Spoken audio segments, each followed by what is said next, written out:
আল্লাহ পাক আমাকে ভালোবাসেন, আপনাকে ভালোবাসেন, ভালোবাসেন বলেই আজকে আপনি এখানে বসে আছেন। আল্লাহ পাক আপনাকে ভালোবাসেন বলেই লক্ষ লক্ষ কোটি কোটি মানুষ এখন জেনা করছে, আজকের দিনে আপনি ওয়াজ মাহফিলে বসে আছেন। আল্লাহ পাক আপনাকে ভালোবাসেন বলেই আপনি আল্লাহকে সেজদা দেওয়ার তৌফিক পেয়েছেন। আপনি লা ইলাহা ইল্লাল্লাহ কালিমা শিখেছেন, আপনি এই যে কোরআন পড়তে শিখেছেন, কোরআন পড়ছেন, হাদিস পড়ছেন, নবীর দ্বীনের প্রতি মহব্বত আছে, আল্লাহ আপনাকে ভালোবাসেন বলেই হচ্ছে।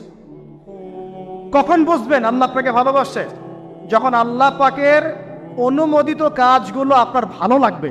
নামাজ পড়তে ভালো লাগছে, রোজা রাখতে ভালো লাগছে, কোরআন তেলাওয়াত করতে ভালো লাগছে, আল্লাহর জিকির করতে ভালো লাগছে, আলেম ওলামার সাথে থাকতে ভালো লাগছে, ঠিক আছে? আল্লাহর হালাল কাজগুলো যখন ভালো লাগবে বেশি বেশি, বুঝবেন আল্লাহ আপনাকে নির্ঘাত মহব্বত করেন। আর যখন আল্লাহ পাকের নিষেধগুলো, হারাম, মদ আমার ভালো লাগে না, জেনা ভালো লাগে না, আমার খারাপ জিনিস দেখতে ভালো লাগে না, খারাপ শুনতে ভালো লাগে না, বুঝবেন আল্লাহ আপনাকে ভালোবাসেন।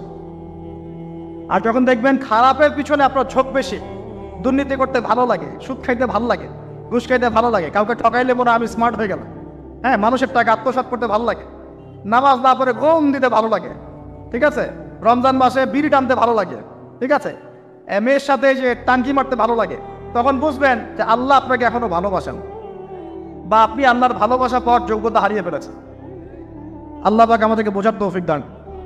এখন আসি, আল্লাহ পাক এবং তার রাসূল আমাদেরকে এমন কি কি কাজ বলেছেন যেই কাজগুলো করলে আমরা সরাসরি আল্লাহর ভালোবাসা পাবো ইনশাআল্লাহ। জানার দরকার আছে কি নাই? আমি অল্প কয়েকটা কাজ বলে শেষ করছি। এক নাম্বার, আল্লাহ এবং তার রাসূল আমাদেরকে জানিয়েছেন আমরা যদি তাওহীদের উপর থাকতে পারি, একত্ববাদ, লা ইলাহা ইল্লাল্লাহ, আল্লাহর ভালোবাসা পাবো ইনশাআল্লাহ। যে ব্যক্তি শিরকের পাপে লিপ্ত আছে সে আল্লাহর ভালোবাসা পাবে না, যতক্ষণ না সে তওবা করে ফিরে আসছে। অতএব আল্লাহর ভালোবাসা পাওয়ার জন্য এক নাম্বার কাজ কি ভাই? আল্লাহর তাওহীদের কালিমা লা ইলাহা ইল্লাল্লাহ এর উপর থাকা, শিরক বাদ দেওয়া। শিরক সম্পর্কে জানার জন্য একটা বই পড়েন, কিতাবুত তাওহীদ। কি নাম বললাম? কিতাবুত তাওহীদ। একটাই পড়েন, দেখবেন ইনশাআল্লাহ শিরক কাকে বলে, কত প্রকার, কি কোন কোন কাজ করলে শিরক হয়, সব জানতে পারবেন ইনশাআল্লাহ। এই বইটা একটু কঠিন, এই বইটার ব্যাখ্যা বের হয়েছে, ব্যাখ্যা যুক্ত বই কিনবেন এবং যেগুলো বুঝবেন না ওলামায়ে কেরামকে জিজ্ঞাসা করবেন, কারণ সবগুলো কিন্তু বুঝতে পারবেন। এক নাম্বার। দুই, নবী সাল্লাল্লাহু আলাইহি ওয়াসাল্লামের অনুসরণ করলে আল্লাহ আমাদেরকে ভালোবাসবেন। দলিল, আল্লাহ পাক সূরা আলে ইমরানের মধ্যে বলছেন 31 নম্বর আয়াতে আল্লাহ বলছেন, কুল, হে নবী আপনি বলে দিন, ইন কুনতুম তুহিব্বুনাল্লাহ, তোমরা যদি, হে আদম সন্তান, হে উম্মতে মুহাম্মাদী, তোমরা যদি আল্লাহর ভালোবাসা পেতে চাও, ফাত্তাবিউনি, তোমরা আমাকে অনুসরণ করো। কাকে? আমাকে বলতে কাকে? রাসূলুল্লাহ সাল্লাল্লাহু আলাইহি ওয়াসাল্লামকে। তাহলে কি হবে? ইউহিব্বুকুমুল্লাহ, আল্লাহ পাকও তোমাদেরকে ভালোবাসবেন। বলে সুবহান, আল্লাহ আমাকে ভালোবাসবেন ইনশাআল্লাহ। আর কি? ইয়াগফির লাকুম যুনুবাকুম, আল্লাহ পাক তোমাদের সমস্ত গুনাহ মাফ করে দিবেন। আল্লাহু গফুরুর রহিম, আল্লাহ পাক পরম করুণাময়, অসীম দয়ালু। তার মানে আল্লাহকে পাওয়ার, আল্লাহর ভালোবাসা পাওয়ার দুই নাম্বার কি মাধ্যম? নবী সাল্লাল্লাহু আলাইহি ওয়াসাল্লামের সুন্নত অনুযায়ী জীবন গড়া। ভাই শুরু করবো কোত্থেকে? শুরু করবেন চেহারা থেকে। কোত্থেকে? চেহারায় দাড়ি ছেড়ে দিব ইনশাআল্লাহ, রাজি আছি তো? গোফ ছোট করে ফেলবো ইনশাআল্লাহ, রাজি আছি তো ইনশাআল্লাহ? চেহারায় সেজদার দাগ থাকবে ইনশাআল্লাহ, তার মানে নামাজি হতে হবে, ঠিক আছে? পোশাক পরিচ্ছদ হবে রাসূলুল্লাহ সাল্লাল্লাহু আলাইহি ওয়াসাল্লামের মতো, ঢিলে ঢালা মুত্তাকিদের পোশাক। চুল হবে কার মতো? মেসি নেইমারের মতো, নাকি রাসূলুল্লাহ সাল্লাল্লাহু আলাইহি ওয়াসাল্লামের মতো? এখনকার ছেলে পেলে মাঝখানে চুল রাখে, ডান দিক বাম দিক ছিলে ফেলে। এই সুন্নত কোথায় পেয়েছো তোমরা? এগুলো ত্যাগ করতে হবে। মনে রাখবেন, একটা সুন্নত, নবীর একটা সুন্নতকে যদি ভালোবেসে কি আমল করে, ইনশাআল্লাহ নবীর সুপারিশ পাবে ইনশাআল্লাহ। চাই কি না সুপারিশ? ভালোবেসে আমল করা যায়, এটা আমার নবীর সুন্নত। আমার নবী খেতেন ডান হাত দিয়ে, আমি ডান হাত দিয়ে খাবো। আমার নবী দাড়ি রেখেছেন, আমি তাই রাখবো। আমার নবী মোচ কেটে ফেলতেন, তাই আমি কাটবো। আমার নবী ঢিলে ঢালা পোশাক পছন্দ করতেন, তাই আমি পরবো। আমার নবী রাতে ঘুমানোর সময় এই আমলগুলো করতেন, তাই আমি করব। আমার নবী এইভাবে ওযু করতেন, এইভাবে করব। আমার নবী এইভাবে ইস্তেঞ্জা করতেন, পেশাব পায়খানা করতেন, ওইভাবে করব। এই যে এখনকার ইংলিশ টয়লেট, এই ইংলিশ টয়লেটে বসে নবীর মতো ইস্তেঞ্জা করা যায় না। যাবে? ওলামায়ে কেরামকে জিজ্ঞাসা করেন, নবী সাল্লাল্লাহু আলাইহি ওয়াসাল্লাম বাম পায়ে ভর দিয়ে ইস্তেঞ্জা করতেন। কোন পায়ে? এখন বসেন ইংলিশের উপরে, বাম পায়ে কেমনে বুঝবেন? সম্ভব? ওই যে আমি বলি, এটা মজা করে বলি, কষ্ট থেকেও বলি, একদম বৈশ্বিক পলিটিক্যাল সিস্টেম থেকে শুরু করে বাথরুমের টয়লেট পর্যন্ত সব কিছুই চলছে পশ্চিমা আদর্শ এখন। সব কিছু, এভরিথিং এভরিথিং, একদম বাথরুমের কমোড পর্যন্ত। এখন তো কমোডও উঠাই দিছে, এখন সামনে একটা বালতি রেখে দেয় গামলার মতো, এখানেই পেশাব করতে হয়। দেখেন নাই মনে হয় আপনারা, দেখবেন অচিরে এগুলো আসতেছে সামনে, দাঁড়ায় দাঁড়ায় বসার কোনো সুযোগ নাই। আর সবগুলো মাপ সমান। কারো হাইট যদি 6 ফুট, কারো 5 ফুট হয়, তখন কি হবে? অ্যাডজাস্ট করতে হবে ধরো ধরো তখন, নাকি? যুবকরা বুঝতে পারছে, তখন কাউকে লম্বা হতে হবে, কাউকে খাটো হতে হবে, মাপ তো সমান। আর সবার মাপ যদি সমান না হয় এমন কি হবে? হ্যাঁ, আল্লাহ পাক বোঝার তৌফিক দান। এইগুলো শয়তানি না বলেন, শয়তানি না বলেন। বসে ইস্তেঞ্জা করতে হয় না? বসে ইস্তেঞ্জা না, পেশাবের ছিটা ফোটার কারণে কবরে আযাব হয় না? আপনারা হাদিসে জানেন না, নবীজি একটা কবরের পাশ দিয়ে যাচ্ছেন, তিনি থেমে গেলেন, থেমে গিয়ে বলছেন এই কবর দুটোতে আযাব হচ্ছে। কি হচ্ছে? কবরের আযাব। তিনি জানলেন কেমন করে? আল্লাহ পাক তাকে জানিয়েছেন, আল্লাহ পাক তাকে খবর দিয়েছেন এই কবর দুটো কি হচ্ছে? আযাব। নবীজি বলছেন এই কবর দুটোতে বড় কোনো পাপের কারণে আযাব হচ্ছে না। সাহাবীরা বলছেন তাহলে কি কারণে হচ্ছে ইয়া রাসূলুল্লাহ? তিনি বলছেন একজন পেশাব পায়খানা করে, পেশাব করে, স্পেশালি পেশাব করে এই ছিটা ফোটা থেকে সে সতর্ক থাকতো না। পেশাব করে, ওই যে বলেন আমাদের ছেলেরা, প্যান্ট খারাপ ভাই, নামাজে যেতে পারবো না, নামাজে ডাকলে বলে ভাই প্যান্ট নষ্ট। তোমরা ভালো করে হাদিসে শোনো, এই ব্যক্তি বড় কোনো পাপ করে নাই, সে পেশাব করার পরে পবিত্র হতো না, মানে এর ছিটা ফোটা থেকে সাবধান থাকতো না, এই কারণে কবরে আযাব দেওয়া হচ্ছে, বলেন নাউজুবিল্লাহ। অন্য হাদিসে নবীজি বলছেন বেশিরভাগ কবরের শাস্তি পেশাবের ছিটা ফোটার কারণে হয়ে থাকে। আস্তাগফিরুল্লাহ, বলেন নাউজুবিল্লাহ। এই টয়লেটগুলোর মধ্যে পেশাবের ছিটা ফোটা লাগে না, নাপাকি লাগে না? এগুলো শয়তানি না বলেন? আরেকটা হচ্ছে আরেকটা কবর, সেই কবরে তিনি বলছেন এই কবরে আযাব দেওয়া হচ্ছে এই ব্যক্তি চগলখড়ি করতো। কি করতো? চগলখড়ি, মানে একজনের কথা আরেকজনকে লাগাইতো, আরেকজনের কথা আরেকজনকে লাগাই। এই কাজ করে না এখন সমাজের মানুষ?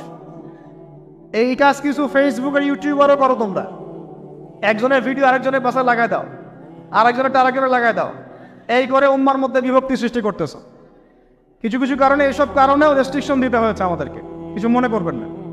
কারণ আমরা দেখেছি এর গুড সাইড যেমন আছে, ব্যাড সাইড আরও বেশি আছে। এটাকে নিয়মতান্ত্রিকভাবে ইউজ করতে না পারলে ফিতনা বাড়তে থাকে। আল্লাহ পাক আমাদেরকে বোঝার তৌফিক দান। তো প্রিয় ভাইয়েরা, প্রতিটা কাজ কাজ সুন্নত মতো করবো আমরা ইনশাআল্লাহ। এখন শুধু কি আমরা এই চেহারা, সুরত, ইস্তেঞ্জা, খাওয়া দাওয়া এগুলোই নবীর মতো করে করব, নাকি আমাদের ব্যবসা, সমাজ, পরিবার, ইবাদত সবই করব? এই জায়গায় সমস্যা। সমস্যা কি? আমরা মাশাআল্লাহ দাড়ি টুপি রাখতে রাজি আছি, কিন্তু ব্যবসায়িক জীবনে হারাম ছাড়তে রাজি নাই, অর্থনৈতিক জীবনে সুদ ছাড়তে রাজি নাই, ঘুষ দুর্নীতি ছাড়তে রাজি নাই। আল্লাহ আমাদেরকে ছাড়ার তৌফিক দান করুন। আল্লাহ পাক আমাদেরকে পরিপূর্ণভাবে নবীর সুন্নাত পালন করার তৌফিক দান। 1 নাম্বার আল্লাহর ভালোবাসা পাওয়ার মাধ্যম তাওহীদ, 2 নাম্বার নবীর সুন্নাত, 3 নাম্বার বেশি থেকে বেশি কোরআন তেলাওয়াত করা। কি করা? আমার সাথে বলেন, বেশি বেশি কি করা? কোরআন তেলাওয়াত করা। কেন? কারণ কোরআন হচ্ছে আল্লাহর কালাম। কোরআন কার কালাম? কোরআনের মধ্য দিয়ে আপনি আল্লাহর সাথে কথা বলতে পারবেন, বলেন সুবহানাল্লাহ। এভাবে যখন কোরআন পড়বেন বুঝে বুঝে, আপনি আল্লাহর সাথে সরাসরি কথা বলবেন ইনশাআল্লাহ। তো এই কোরআনের মধ্য দিয়ে আল্লাহর ভালোবাসা পাওয়া যাবে ইনশাআল্লাহ। সর্বশ্রেষ্ঠ নফল আমলের মধ্যে একটা হচ্ছে কি? আল কোরআন তেলাওয়াত করা। আল্লাহ পাক আমাদেরকে তেলাওয়াত করার তৌফিক দান করুন। 3টা বললাম। 4 নাম্বার বেশি থেকে বেশি আল্লাহর জিকির করা। কি করা ভাই? চলতে ফিরতে উঠতে বসতে অলওয়েজ সুবহানাল্লাহ, আলহামদুলিল্লাহ, লা ইলাহা ইল্লাল্লাহ, আল্লাহু আকবার, লা হাওলা ওয়ালা কুওয়াতা ইল্লা বিল্লাহ, এগুলো চলতে থাকবে। ঠিক আছে ইনশাআল্লাহ? চলতে ফিরতে পড়বেন আল্লাহুম্মা সাল্লি আলা মুহাম্মদ, আল্লাহুম্মা বারিক আলা মুহাম্মদ। ঠিক আছে? হাসবি আল্লাহু ওয়া নি'মাল ওয়াকিল, রাদিতু বিল্লাহি রাব্বান ওয়া বিল ইসলামি দীনান ওয়া বি মুহাম্মাদিন নাবিয়্যা। যত জিকির আজকার আছে চলতে ফিরতে অলওয়েজ পড়তে থাকবেন। লা ইলাহা ইল্লাল্লাহ ওয়াহদাহু লা শারীকা লা, লাহুল মুলক ওয়া লাহুল হামদ ওয়া হুয়া আলা কুল্লি শাইইন কাদির। আস্তাগফিরুল্লাহাল্লাযী লা ইলাহা ইল্লা হুয়াল হাইয়ুল কাইয়ুম ওয়া আতুবু ইলাইহি, লা হাওলা ওয়া লা কুওয়াতা ইল্লা বিল্লাহ। এগুলো পড়তে থাকবেন। যে যত বেশি আল্লাহ জিকির করবে, তার কলবে আল্লাহ তত বেশি নূর দিবেন ইনশাআল্লাহ। আর যার কলবে যত বেশি নূর, সে তত বেশি আল্লাহর ভালোবাসা, মহব্বত পাবে ইনশাআল্লাহ। কয়টা বলছি ভাই? 4টা। 1 নাম্বার কিছু তাওহীদ, 2 নাম্বার নবীর সুন্নাত, 3 নাম্বার বলেন কোরআন তেলাওয়াত করা, 4 নাম্বার বেশি বেশি আল্লাহর জিকির করা, 5 নাম্বার স্পেশালি 5 নাম্বার বেশি বেশি আল্লাহর কাছে তওবা করা। কি করা? যে আপনার কাছে তওবা করে আল্লাহ তাকে মহব্বত করেন। আলহামদুলিল্লাহ, যে আল্লাহর কাছে তওবা করে আল্লাহ তাকে মহব্বত করেন। আমাদের নবীজি প্রত্যেক দিন 70 থেকে 100 বার আল্লাহর কাছে তওবা করতেন। বলে সুবহানাল্লাহ। পারা যাবে তো ইনশাআল্লাহ। 6 নম্বরটা হচ্ছে বেশি বেশি নামাজ আদায় করা। কি করা? আল্লাহকে পাওয়ার জন্য শ্রেষ্ঠ মাধ্যম হচ্ছে সেজদা করা। কি করা? আর সেজদা করা হয় সবচেয়ে শ্রেষ্ঠভাবে নামাজের মধ্য দিয়ে। কিসের মধ্য দিয়ে? ওয়াদা করতে পারি তো ইনশাআল্লাহ 5 ওয়াক্ত নামাজ পড়বো রেগুলার। কোন রকম যদি বাধ্যবাধকতা না থাকে, ওজন না থাকে, তাহলে মসজিদে গিয়ে পড়বো ইনশাআল্লাহ। পারবো তো ইনশাআল্লাহ। রমজান মাসে নামাজ শক্ত করে ধরবো ইনশাআল্লাহ। ঈদের পর ছেড়ে দিব ইনশাআল্লাহ। ঈদের পর ছেড়ে দিব কি? ঈদের পরেও ধরে রাখতে হবে ইনশাআল্লাহ তাআলা। আমাদের সমাজে মাশাআল্লাহ রমজান মাসে সবাই পাক্কা মুসল্লি হয়ে যায়, তাই না? কারণ শিকল দিয়ে বাধা থাকে শয়তান, শয়তানও মুক্ত হয়। ঈদের দিন ঢাকঢোল ধুমধারাক্কা গান বাজা শুরু হয়, তাই না? আল্লাহর ওয়াস্তে রমজানের শিক্ষাগুলো ধরে রাখবো ইনশাআল্লাহ তাআলা। আমরা সবাই 5 ওয়াক্ত নামাজ আদায় করবো ইনশাআল্লাহ রমজান মাসে। আর দৈনিক কমপক্ষে 12 রাকাত নফল নামাজ পড়বেন, সুন্নত বা নফল 12 রাকাত কমপক্ষে। কিরকম 12 রাকাত? ফজরের নামাজের আগে 2, জোহরের আগে 4, পরে 2, ঠিক আছে? 6 আর 2 8 হলো। মাগরিবের পরে 2, এশার পরে 2। এই 12 রাকাত নামাজ যে দিনের বেলা পড়ে, মানে একদিনে 24 ঘন্টায় পড়ে, আল্লাহ পাক তার জন্য জান্নাতে একটা করে ঘর নির্মাণ করেন। এর জানতেন? দৈনিক 12 রাকাত সুন্নত বা নফল পড়লে আল্লাহর কাছে একটা করে জান্নাতে ঘর পাওয়া যাবে। ছাড় আর জান্নাত উর্বর জায়গা। আপনি যদি চান আপনার জায়গায় বেশি বেশি গাছ লাগাতে, খালি পড়বেন সুবহানাল্লাহিল আযীম ওয়া বিহামদিহি, সুবহানাল্লাহিল আযীম ওয়া বিহামদিহি। একটা একটা করে খেজুর গাছ জন্মাবে ইনশাআল্লাহ তাআলা। বলবেন সুবহানাল্লাহি ওয়া বিহামদিহি সুবহানাল্লাহিল আযীম, আর বলবেন সুবহানাল্লাহিল আযীমি ওয়া বিহামদিহি। জান্নাতে গাছ রোপণ হবে ইনশাআল্লাহ তাআলা। এটা গেল 6 নাম্বার, নামাজ বেশি বেশি পড়া। 7 নাম্বার, আমি আর 4টা বলে শেষ করছি। 7 নাম্বারটা হচ্ছে যে সৃষ্টির সেবা করা। কি করা ভাই? একটা হাদিস আছে যে ইরহামু মান ফিল আরদ ইয়ারহামুকুম মান ফিস সামা। তোমরা জমিনবাসীর প্রতি রহম করো, আসমানবাসী তোমাদের উপর রহম করবে ইনশাআল্লাহ। আল্লাহর ভালোবাসা পাওয়ার অন্যতম মাধ্যম হচ্ছে জমিনবাসীর প্রতি রহম করেন। মুসলিম অমুসলিম সবাই মানুষ কিনা? যারা আমাদের সাথে যুদ্ধে লিপ্ত নাই তারা তো আমাদের ভাই নাকি? যারা যুদ্ধে লিপ্ত আছে এরা শত্রু হতে পারে, যারা যুদ্ধে লিপ্ত নাই তারা তো আমাদের ভাই নাকি? তাদের বিপদ আপদে পাশে দাঁড়াবো না? একটা প্রাণীর অধিকার যদি আপনি রক্ষা করেন, একটা বিড়ালকে পানি না দেওয়ার অপরাধে এক মহিলা জাহান্নামে গিয়েছে, আর একটা কুকুরকে পানি পান করানোর সওয়াবের এই কাজের বিনিময়ে এক মহিলা জান্নাতে গিয়েছে। সুবহানাল্লাহ। তো পশু পাখির অধিকার যেখানে ইসলাম কথা বলেছে, এখানে পুরো মাখলুকের প্রতি আমাদের রহম দিল থাকতে হবে। আমাদের সবাইকে দয়া ভালোবাসা দেখাতে হবে ইনশাআল্লাহ। আল্লাহ পাক আমাদেরকে ভালোবাসবেন ইনশাআল্লাহ। 8 নাম্বারটা কি? এটা বেশি ইম্পর্টেন্ট। শোনেন, 8 নাম্বারটা হচ্ছে আল্লাহর জন্য কাউকে ভালোবাসা, আল্লাহর জন্য ঘৃণা করা। একটা এই যে হাদিসগুলো পড়তে পড়তে আমি আসলাম গাড়িতে, আল্লাহ পাক বলেছেন, শোনেন, আল্লাহ পাক বলেছেন কিয়ামতের মাঠে আল্লাহ পাক বলবেন, নিজেই বলবেন যে আইনা মুতাহাবুনা লিজালালি, আমার ইজ্জতের জন্য যারা পরস্পরকে ভালোবাসতো এরা কোথায়? আল্লাহ পাক ঘোষণা করবেন কোথায় তারা? যারা আমার জন্য পরস্পরকে ভালোবাসতো। আল্লাহ বলবেন আলিয়াউমা, আজকে আজিল্লুহুম, আমি ওদেরকে ছায়া দিব, ফি জিল্লি, আমার আরশের ছায়ায়। বলেন সুবহানাল্লাহ। ইয়াউমা লা জিল্লা ইল্লা জিল্লি, যেদিন আমার এই আরশের ছায়া ছাড়া অন্য কোনো ছায়া থাকবে না। মানে কিয়ামতের মাঠে আল্লাহর আরশের ছায়ায় ছায়া পাবে কারা? যারা পরস্পরকে আল্লাহর জন্য ভালোবাসতো। আলহামদুলিল্লাহ। এই যে আমরা এখানে আছি, আমরা কি একে অপরকে আল্লাহর জন্য ভালোবাসি না? আমি কি আপনাদেরকে চিনি? আপনারা কি আমাকে চিনেন? এই যে আপনারা আলেমন আমাদেরকে ভালোবাসেন, ইসলামকে ভালোবাসেন, কিসের জন্য বাসেন? আল্লাহর জন্য। এই আল্লাহর জন্য যারা পরস্পরকে মহব্বত করে, আল্লাহ পাক তাদেরকে আরশের ছায়ায় ছায়া দিবেন ইনশাআল্লাহ। আরো একটা নেকি আছে, বলবো? শোনেন, আরেকটা হাদিসে আসছে কিয়ামতের মাঠে স্পেশাল কিছু মিম্বর থাকবে। মিম্বর চিনেন? যেখানে দাঁড়ায় ইমাম সাহেব খুতবা দেয়, এরকম মিম্বর থাকবে। এই মিম্বরগুলো হবে নূরের মিম্বর। কিসের? নূর মানে কি? আলো। আলো আলো নূরের মিম্বর থাকবে। ওই কিয়ামতের মাঠে কি আলো থাকবে? এমনিতে মাঠটা তো অন্ধকার। ওই অন্ধকার মাঠে নূরের মিম্বর আল্লাহ পাক দিবেন কাদেরকে? যারা পরস্পরকে এই আল্লাহর জন্য মহব্বত করত। আর নবীগণ শহীদগণ তাদের দিকে তাকায় থাকবে, তাকায় নবীগণ শহীদগণ পর্যন্ত এই মানুষগুলোকে দেখে ঈর্ষা করবে, কাশ আমরাও যদি এমন হতে পারি। চিন্তা করেন, আল্লাহর জন্য পরস্পর মহব্বতকারীদেরকে আল্লাহ পাক এমন সম্মান দিবেন যেটা দেখে নবীগণ পর্যন্ত ঈর্ষা করতে থাকে। তাহলে আমরা কি আল্লাহর জন্য পরস্পরকে মহব্বত করতে পারি কিনা? এটা হলো 8-9 নাম্বার, আল্লাহর জন্যই ঘৃণা করতে হবে। আল্লাহর জন্য ঘৃণা কেমন? যেমন কেউ ইসলামকে পছন্দ করে না, কটূক্তি করে, ইসলামের এইটা ভালো না ওইটা ভালো না, ইসলামের সাথে দুশ্মনী করে ভিতর থেকে বাইরে থেকে, আপনি ওদেরকে ভালোবাসতে পারবেন না। যদি আল্লাহর দুশ্মনদের সাথে আপনার ভালোবাসা থাকে তাহলে আপনিও আল্লাহর দুশ্মনের কাতারে অন্তর্ভুক্ত হয়ে যাবেন। এখন বলেন দেখি, সারা বিশ্বে ইসলামের দুশ্মন কারা? বলেন। গায়রিল মাগদুবি আলাইহিম ওয়ালাদ-দাল্লিন, মাগদুব কারা, দল্লিন কারা? এটা তো অনেকেই জানে না। সাহাবীরা বলছেন, ইয়া রাসূলুল্লাহ, এখানে যে আমরা বলছি গায়রিল মাগদুবি আলাইহিম ওয়ালাদ-দাল্লিন, আল্লাহ আমাদেরকে মাগদুবদের থেকে বাঁচাও, দল্লিনদের থেকে বাঁচাও।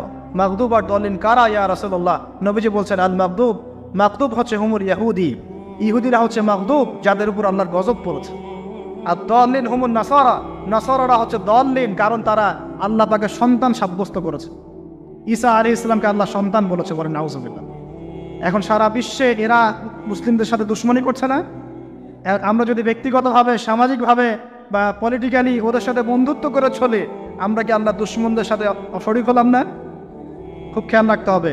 আল্লাহর জন্য ভালোবাসা, আল্লাহর জন্য দুশ্মনী। আল্লাহ পাক আমাদেরকে বোঝার তৌফিক দান করুন। এবং সবশেষ যেটা 10 নাম্বার, সেটা হলো আল্লাহওয়ালা মানুষ যারা, সেই মানুষদের সাথে মহব্বত রাখলে আল্লাহ আপনাকে ভালোবাসবে। আল্লাহওয়ালা মানুষদের সাথে মহব্বত রাখতে চান, নাকি আপনার এই জেনাকারী গার্লফ্রেন্ডের সাথে আপনি মহব্বত রাখতে চান? কার সাথে মহব্বত রাখতে চান? আল্লাহ পাক আমাদের সবাইকে আল্লাহওয়ালা মানুষদেরকে ভালোবাসার তৌফিক দান এবং তাদের সহবতে থাকার তৌফিক দান করুন। মনের ভিতর থেকে সমস্ত রকম হিংসা, বিদ্বেষ, অহংকার, রিয়া, পরশ্রী কাতরতা, এগুলোকে দূর করার তৌফিক আল্লাহ পাক দান করুন। আমরা দোয়া করি আল্লাহ পাক সবাইকে তাওহীদপন্থী হওয়ার তৌফিক দান করুন, নবীর সুন্নতের উপর আমল করার তৌফিক দান করুন। কেউ উঠবেন না, বসেন। নবী সাল্লাল্লাহু আলাইহি ওয়াসাল্লামের উম্মত হিসেবে তার সুন্নতকে সর্বোচ্চ অগ্রাধিকার দেওয়ার তৌফিক দান করুন। আল্লাহ পাক আমাদের সবাইকে আল্লাহ যাদেরকে ভালোবাসতে বলেছেন তাদেরকে ভালোবাসার তৌফিক দান করুন। আল্লাহ পাকে বেহায়া দিবসের সব বেহায়ামি থেকে আমাদেরকে হেফাজত করুন। এই নগ্নতা, অশ্লীলতা, পর্নোগ্রাফি, হারাম সম্পর্ক থেকে আল্লাহ আমাদেরকে বাঁচাক। আল্লাহ পাকে আমাদেরকে মাদক থেকে বাঁচাক। আল্লাহ পাকে আমাদেরকে পরস্পরকে আল্লাহর জন্য ভালোবাসার তৌফিক দান করুন। আল্লাহ পাক আমাদের সবাইকে আরশের ছায়া পাওয়ার তৌফিক দান করুন। আল্লাহ পাক আমাদের সবাইকে বেশি বেশি কোরআন তেলাওয়াত এবং নামাজ পড়ার তৌফিক দান করুন।